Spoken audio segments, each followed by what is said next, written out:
Силер уктуңарбы? Эмнени?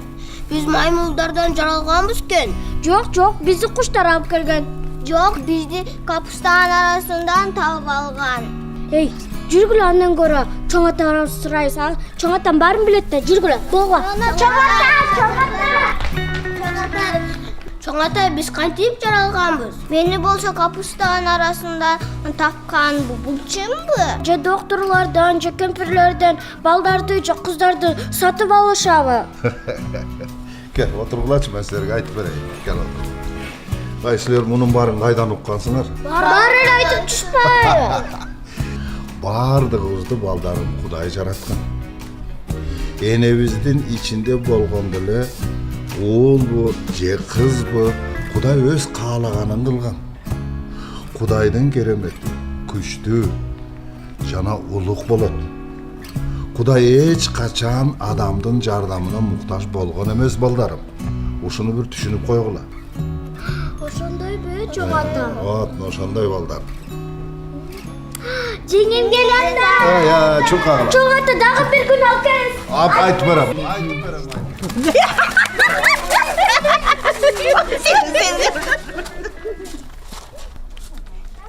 Толгонайдын келини келет. Шаарга барып иштеп келетмизби? Эмнегедир эрте келет.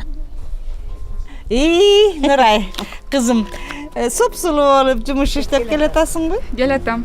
Кандайсыздар? Иштериңиздер жакшыбы? Жакшы каалайм. Бүл экөөбүз жумушубуз чоң иштелип отуруп. Сада болоюн. Качан өзүңдүн балдарың ушинтип алдыңдан чуркап чыгып тосуп алат болду экен, Ооба. Буйруса болот. Бактылуу бол. Ай. Мунун күйөөгө тийгенине көп болду. Төрөбөйт го. Ай, мүмкүн такыр төрөбөй турган келиндир. Байкуш, болотко жаман болуптур. Эптеп аракет кылып, бир нерсе ойлоп табыш керек го.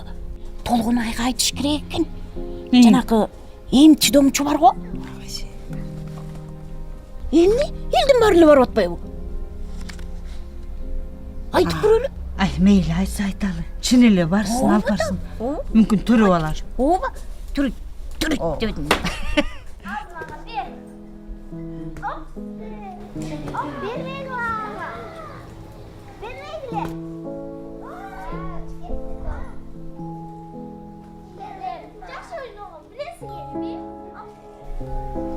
Пам-пам!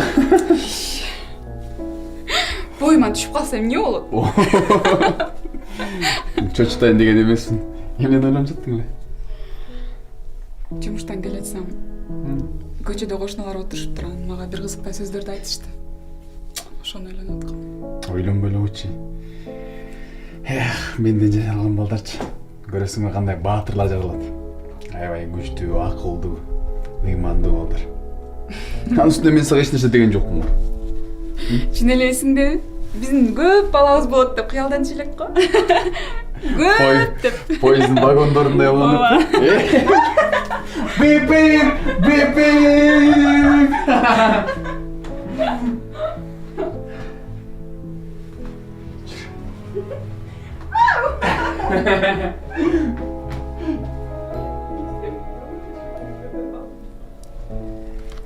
Балам, сен менен сүйлөшөйүн дедим эле.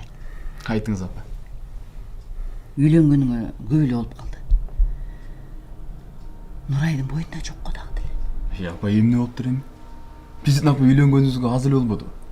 Анын үстүнө апа кичинекей бала эмне экенин түшүнүп, шарт түзүп иштеп дегенде апа. Йоо, жаш бала болуп кетесиң да. Сен артыңан тукум калыш керек да. Тукум калат да апа. Эмнени эле айтып жатасыз апа?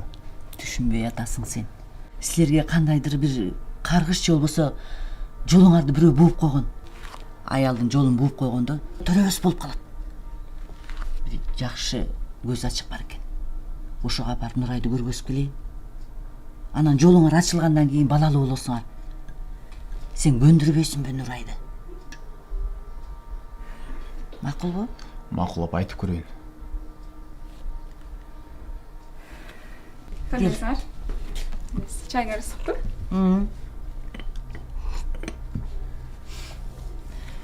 Мен жумушума алып келейин, бир жумушум бар эле. Макул апа, жакшы. Мейли, жакшы барыңыз. Отырсаң.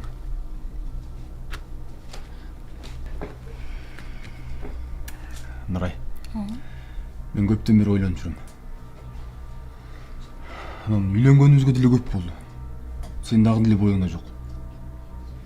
Балким сага көз тийгендир. Нурай.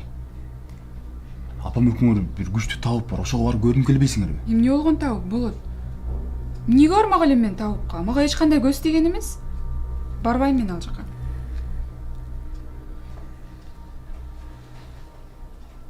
Келиниме айтсам болбой койду такыр. Анан сүрөттү болсо деле окуй берем дебедиңиз беле. Анан айткандарыңыздын баарын алып келдим. Мынакей чай, туз, мынакей халаты. Сүрөтүнө карап туруп тазалап окуп берем. А бул чай, туз, сууларды болсо байкатпай ичирип койгун. А халатты болсо кийгизип кой. Ой.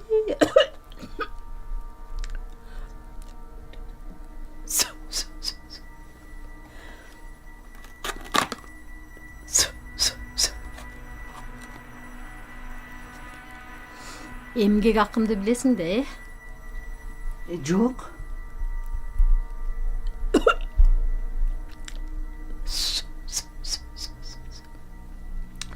$500'дөн 10.000 сомго ары. Эми ар кимдин жасатканына жараша балалуу болуу аябай кыйын. Мазарларды, көп жерлерди барып кыдырышыбыз керек. Чогуу. Мейли макулмун. Балдарым үчүн аямак белем. Берем канча болсо деле. Эгер төрөбөй калса, төрөбөй калган келинди эмне кыласың? Кетирип жибер. Кантип кетириш керек? Кетиргенге кыйналып атсаң, экөөнүн ортосуна суутма кылып туруп дуа окуп беремин. Анан өздөрү эле болбой ажырашып калышат.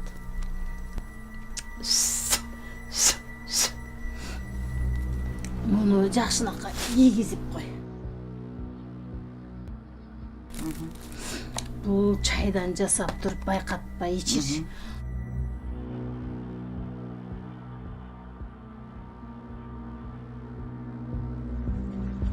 Тамагына туздан салып кой.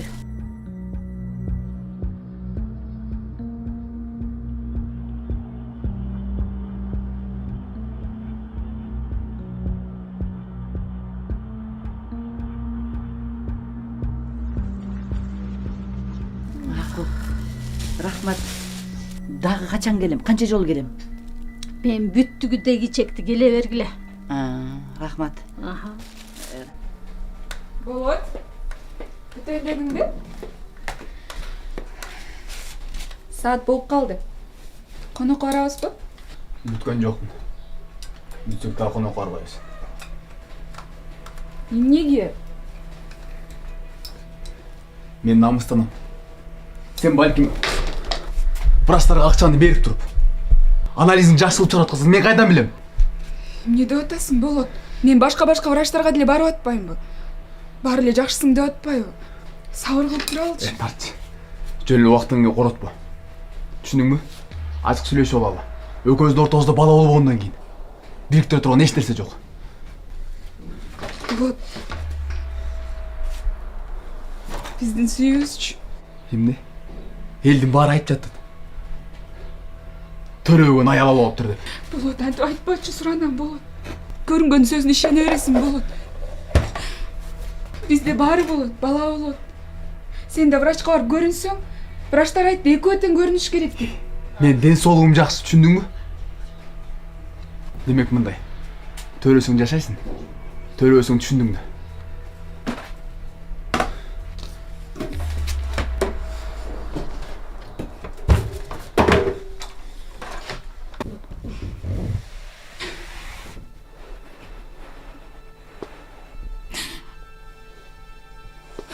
О, Кудай. Бизге бала берчи, Кудайыма. Суранам, Кудай. Жалгыз өзүңөн суранам, Кудайыма. Мен Болотту деле түшүнүп атам. Бирок баланы сен жаратасың да сен бересиң. Кудайым бизге бала берчи.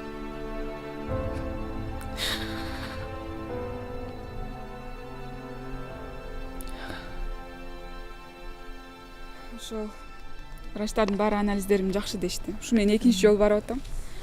А үйдөгүлөр болсо мага ишенбей атышат. Ай. Баары мени жаман көрүп атышат. Тажап кеттим баарынан. Койчу сен ошолорду. Ишенбесе ишенбей эле койсун, жайына кой. Же болбосо ажырашып кет. Койчу. Баса. Билесиңби, баягы жигит сен аркаңа чуркап жүргөн. Эсиңдеби? Ошол жигит дагы деле бош экен. Ой, койчу тамашаңды. Кой анда. Үйгө кирип чай ичели. Сага рахмат барып келгениңе. Жок, Алтышка, мен жумуштарым бар эле. Мен бара берейин, капа болбосоң, Эмкиде дагы көрүшөбүз да. Сага дагы рахмат. Сен бактылуу болчу. Жакшы бар.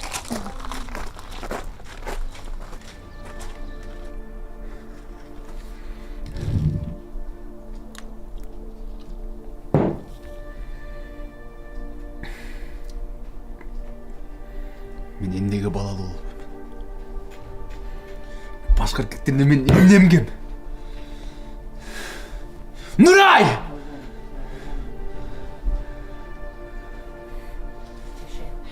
Эмне?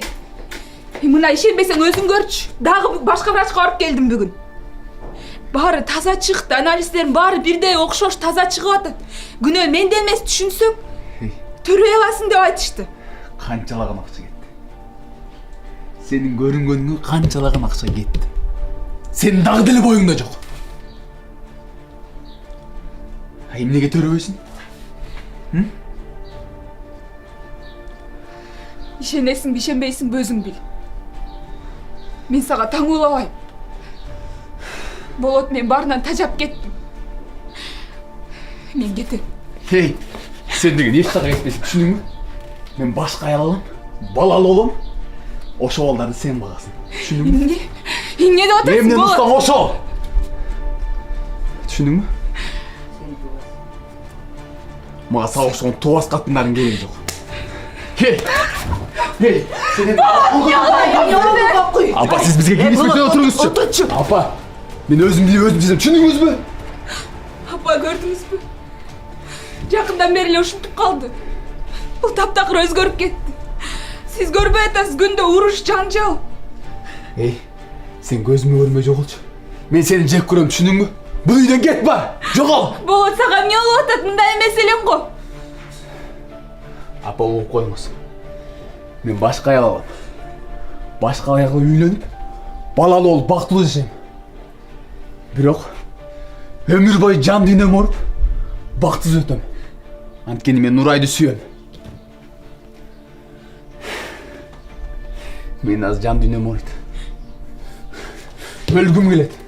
Жок. Жашагым келбейт. Жок, балам, антпе. Кудай сактасын, андай деме. Экөөнүн ортосуна суутма кылып туруп дуа окуп берем. Өздөрү эле болбой ажырашып. Нурай, чеч калатты дейм. Бол эртерээк чеч калаттыңды, Кудай, айланайын, Кудай. Мен мындай деп ойлогон эмесмин, чеч калаттың. Апа, калат. Айланайын, Кудай. Менин балдарымды мындай азаптатышын каалабайм, Кудай. Айланайын, Кудай.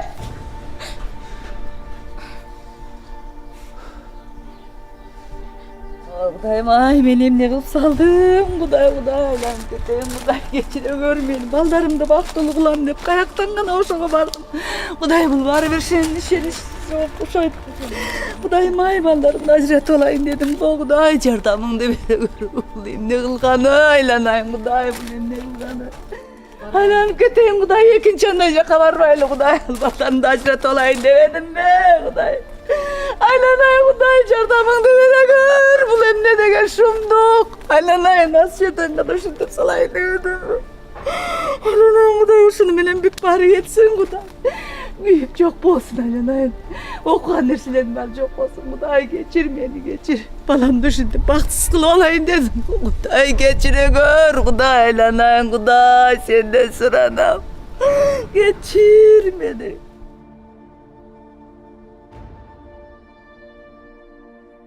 Мен эмне болуп жатам? Балким чында эле күнөө мендедир. Не бар не жок. Больницага барып көрүнүп кое берейинчи.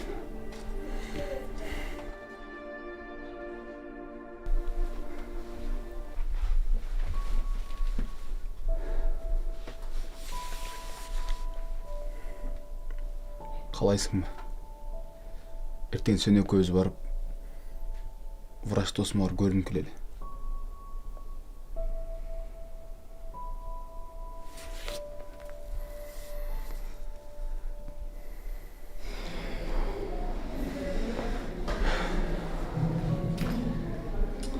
Буюрса баары жакшы болот.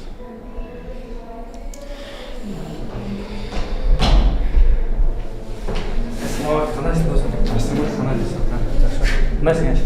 Жақсы. Кеш қойшы досым, күттір қойын оқшатты, бияқта пациенттер көп. Сондықтан ала жоқ, жүр кабинетке келер. Әме, Нұрай, сен 33-ші кабинетке барсаң, врач күтіп отады,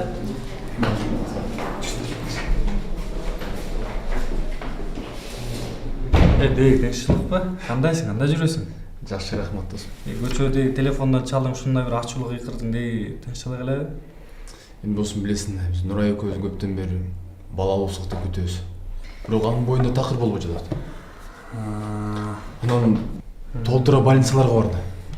Анализдери бүт таза чыгат. Бирок мен анын анализдерине так ишенбей жатам. Берчи.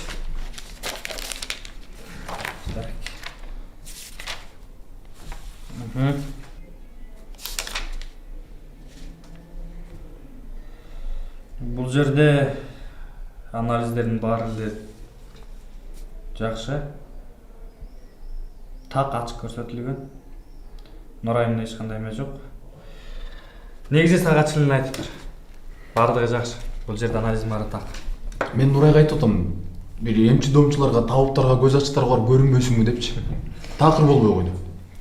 Анан апам айласы кеткенден сүрөтүн алып барды. Көз ачыктар айтып, сүрөттүн кереги жок, өзү келиш керек депчи. Болбой жатат такыр. Досум, теге биздин Айка классташты. Эсиңдеби? Эсимде. Бирок анын бул жерге кандай тиешеси бар? Ошол классташ Айкабыз турмушка чыгат. Турмушка чыгып, күйөөсөкө көпкө балалуу болбой жүрүштү. Анан больницага көрүнүштү. Больницага көргөндөн кийин эгиз балалуу болушту. Айканын кубанганын айтпа, күйөөсүнүн бактылуу болгонун айтпа. Бир токко жакшы жашап жүрүштү, бактылуу болуп жүрүштү. Бирок бир күнү балдар катуу ооруп калды.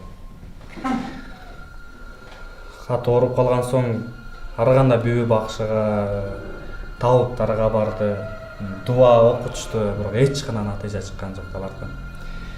Акыры айласы кетип, больницага алып келишти. Больницага алып келгенден кийин кеч болуп калган өзлөрү түшүнүштү.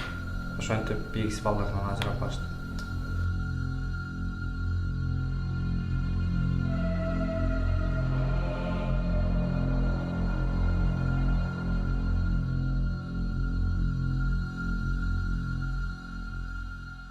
Алардын диагнозу жөнөкөй гана инфекция болгон. Эми досум, сен да жакшылап ойлон. Бул жерде Нурайымдын дагы колунан келген аракети балалуу болоюн деп эле аракет жасап жатыптыр. Мүмкүн сенден кетип жүрөсүң. Мүмкүн сени текшерип көрөбүз. Тура түшүн, бул жерде бир гана аялдан кетпейт, же бир гана эркектен кетпейт. Кээде экөөнүн гигиенический туура келбесе, дал келбесе, анда да балалуу болуштар кыйын болуп калат. Ошондуктан сени да текшерип көрөлү. Жакшылап ойлон. Макул досум. Анализ тапшырса тапшыралы. Бирок бул нерсени эч ким билбей эле койсунчу досум, Сен экөөбүздүн ортобузду сыр эле ойдон алсынчы, Ой, эми эсиңе бердиң. Экөөбүздүн ортобузду бул сыр эле ойдон алсын, Экөөбүздүн ортобузда калат. Эми анализдерге өтөлү. Жүр.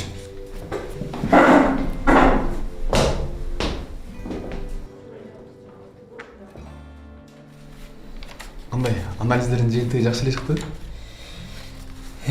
Досум. Мен сага айттым беле.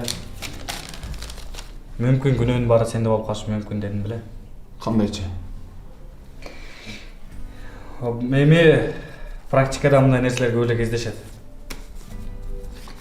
Азыр мындай кылабыз досум. Мен сага 2 маал укол жазып берем. Дары жазып берем.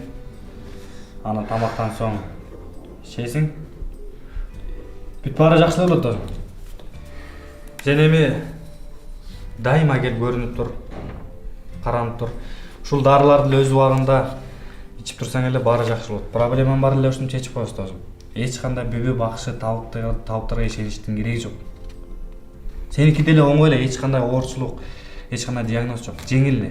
Сен болгон азыр уколдорду ал, дарыларыңды ичип тур. Айыгып кетесиң, балалуу болосуң, көп балалуу болосуң. Мына ушунт проблемаң баары чечилет. Мен такыр мындай ойлогон эмес. Көрсө себептин баары менде турбайбы? Жөн жерден Нурайт. Күнөөлүү эле жүргөн турбайбы?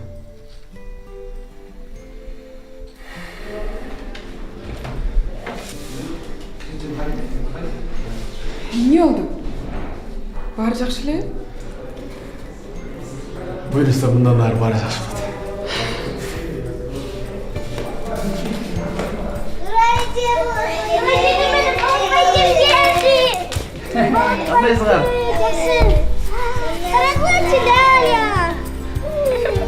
Угуп көрөй да. Ой, сонун экен. Өлгө барам.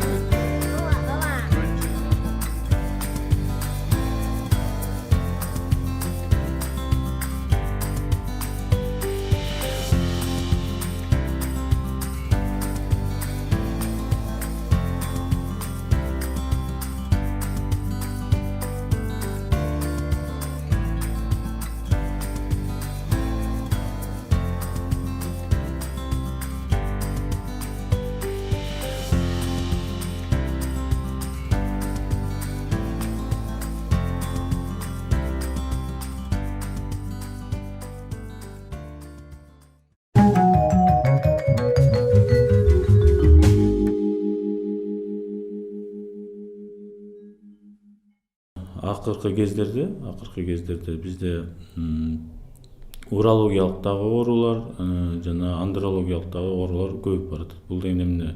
Бул заара пайда кылуучу органдардын патологиялары көбөйдү, оорулары көбөйдү.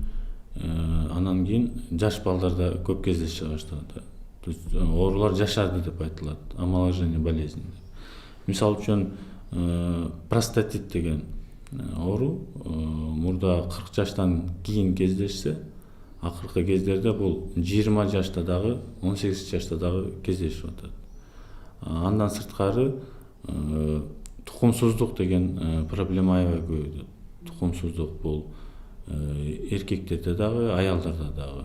Илгерте мисалы үчүн көпчүлүк учурда аял кишини күнөөлөп, аял киши себеп болуп келген болсо, элдин түшүнүгү боюнча акыркы текшерүү изилдөөлөрдүн негизинде бул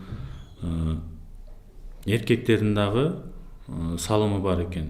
Жарым жылдын ичинде балалуу болбосо уже баттыраак чара колдонуп, баттыраак текшерип, баттыраак керектүү врачтарга барып текшерүүлөрдөн өтүш керек да. Себеби кээ бир урологиялык, андрологиялык патологиялар жаш балдар, өспүрүм балдар өзүлөрү да байкабай калышы мүмкүн да, өзгөрүп кеткен. Себеби тукумсуздуктун себептери болуп туаза жана туулгандан кийинки пайда болгондагы мүчүлүштүктөр болушу мүмкүн. Анан биздин айтабыз көбүнчө жаш балдарга, студент балдарга айтабыз, үйлөнөргө чейин текшеринип, туура жүрүп, туура тамактанып, спорт менен машыгып, ушундай көңүл бурса да организмине. Кички кезинде, мисалы үчүн, туаза бул энесинин ичинде түйүлдүк кезинде туура эмес өрчүп калышы мүмкүн. Бул жыныс бездеринин жакшы өрчөбөй калышы. Бул ар кандай себептер менен, мисалы үчүн, апазынын вирус оорулары болушу мүмкүн боюнда бар кезде, кош бойлуу кезинде. Же болбосо экстрагенитальный деп инфекциялар деп айтылат. Бул деген апазындагы жыныс инфекциялары болушу мүмкүн. Алар өз убагында дарыланбастан же дарыланса да чала дарыланып туура эмес жүрүм турум болгондон келип чыгышы мүмкүн. Андан сырткары тамак аш туура эмес колдонгондон болушу мүмкүн. Ар кандай витаминдердин жетишпегенден келип чыгышы мүмкүн. Бул алиментарный фактор деп айтылат. Алиментардык себептери. Өспүрүм бал кезде көбүнчө жанагы инфекция оорулары болот. Шилекей бези, кулактын жанындагы шилекей бези вирусный паротит деп айтылат. Ошол паротит болгондо орусча свинка деп айтылат. Ошону өз убагында дарылабай койсо, көпчүлүк убакта аутоиммунный реакция жүрүп, эркек балдардын жыныс бези жабыркайт дагы. Алар көбүнчө тукумсуз болуп калышы мүмкүн. Аялдардын тукумсуздугу бул акыркы убактарда чоң маани болуп баратат. Себеби дегенде мурда биздин эне ата энелерибизди алып көрсөк, өзүбүз деле да көп бир тууганбыз. Көп үй бүлөдө чоңойгонбуз. Анын кандайдыр бир абдан чоң мааниси бар экен. Себеби дегенде канчалык үй бүлөдө бала көп болсо, ошончолук бири-бирин ынтымак болуп, бири-бирин колдоп чоңоюшат экен. Акыркы күндө мына карап турасыздар, ар бир үйдө 1-2 эле бала бар. Көбүнчөктү төрөбөй калган аялдарыбыз дагы, тукумсуз болуп калган эркектер дагы көп болуп атат. Муну акыркы 30 жылды 10 жылдан алып салыштырып көрсөм, акыркы убакта эркектердин тукумсуздугу көбүрөөк болуп байкала баштады да. Себеби баягы эмне болсо да кичине аялдарга тыюу бар. Бизде бекерине кыз деп айтпайт да. Кызып жакшынакай жүр деген сөздүн маанисин берет бул. Эркектер болсо кандайдыр бир боштондукта, кененчиликте басып жүргөнүнөнбү, анан бизде баягы оорулардын көбөйгөндүгү, оорулардын контролунун азайгандыгы, туура эмес дарылангандыгы, бизде азыр баягы кыргызда жакшынакай сөз бар го, ден соолук бул биздин биринчи байлыгыбыз деп. Жөн эле сөздө калып баратат да. Чындыгына келгенде азыр биринчи байлыгыбыз крутой үй, машина деп отуруп, ден соолукту акыркы планга калтырып коюп атабыз. Ошонун айынан тукумсуздуктар да көбөйүп атат. Бул тукумсуздукту процент катары карап көрсөм, акыркы убакта эркектердин тукумсуздугу басымдуулук кыла баштады да.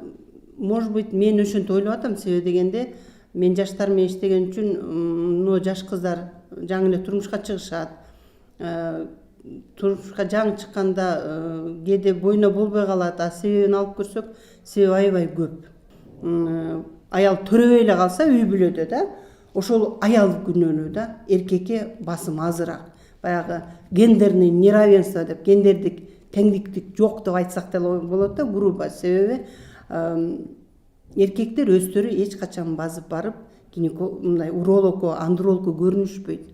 Когда үйлөнүп эле аял төрөбөй калса, гинекологко чакырып кой келсин, көрүнсүн дегенде эле айла жоктон келбесе, көбүнчөктү 50% эркек кайрылышпайт.